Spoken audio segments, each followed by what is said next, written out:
Hey guys, in this video we're going to be checking out this build of the TransTEC Lightning 215 frame, and I got some pretty nice parts in here. Start off with the motors. These are the Foxeer Datura Motors.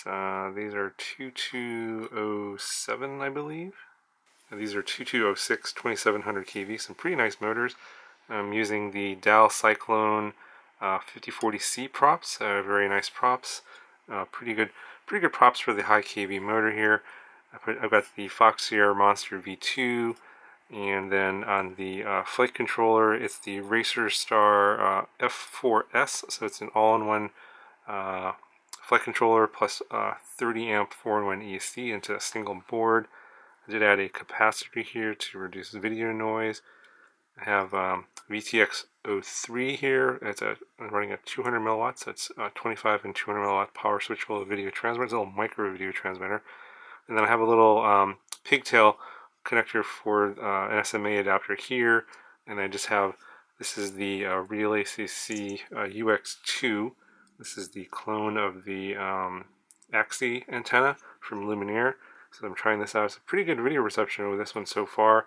Can't complain, but instead of using the little hole here for the antenna adapter popping up, I decided to zip tie it and at a down angle, so it's kind of out of the way of the props and also not in danger of getting hit at the top here and breaking the antenna. So it's pretty well protected there, and they get pretty good reception from that location.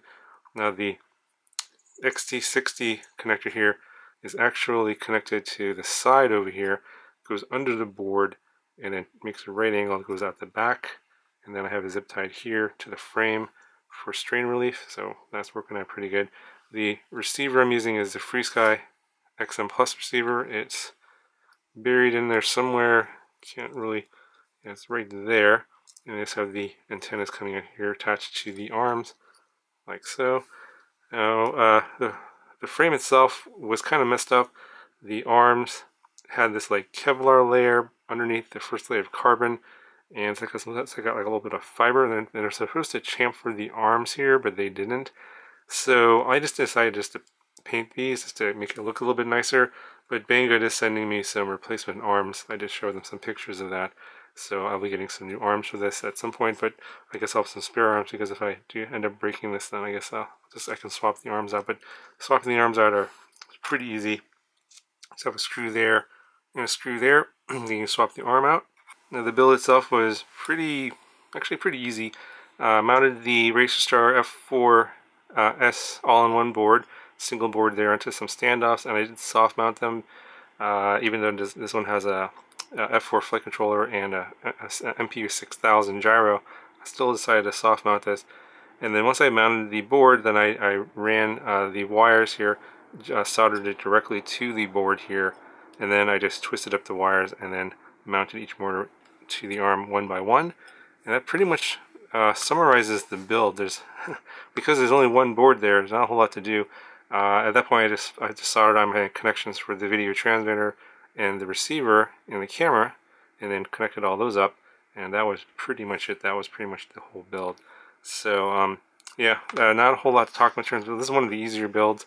In terms of the cost, the prices are fluctuating all the time, so I'd recommend checking the links for all these parts in the description. I believe was around $200 for all the parts here. Last I checked, but of course the prices go up and down. I think one of the larger costs was the frame. It was like $68 for the frame, so that's something to keep in mind. The motors are actually not too expensive. I believe they're about $16 or $17, so pretty decent motors for a pretty decent price. And yeah, I like this build. It flies really well, pretty good power. I forgot to mention that the all-up weight here without the battery is coming in at 278 grams. So it's not the lightest. I wouldn't call this an ultralight, but yeah, it's definitely not the heaviest. It's probably towards the lighter side, and so I can fly this around pretty decently on a 1300 milliamp hour lipo.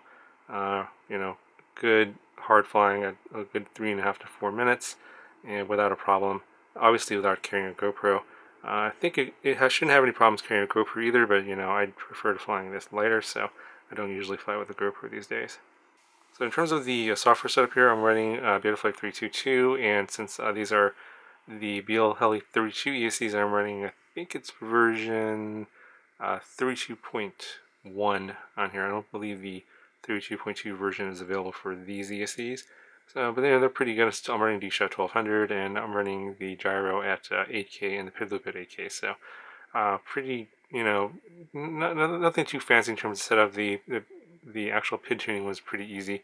If anyone's really interested in getting my PIDs, because you have to get all the exact parts here, and even then the PIDs may not work for you, let me know. But yeah, I would, copying the PIDs for this probably isn't the best idea. You should probably tune the PIDs yourself to the way you like it to fly, because a lot of people complain to me that after they take my PIDs that they don't like the way it flies, because I like my quads to fly a certain way, and it turns out a lot of people don't like that, so my PIDs may not necessarily work out for you.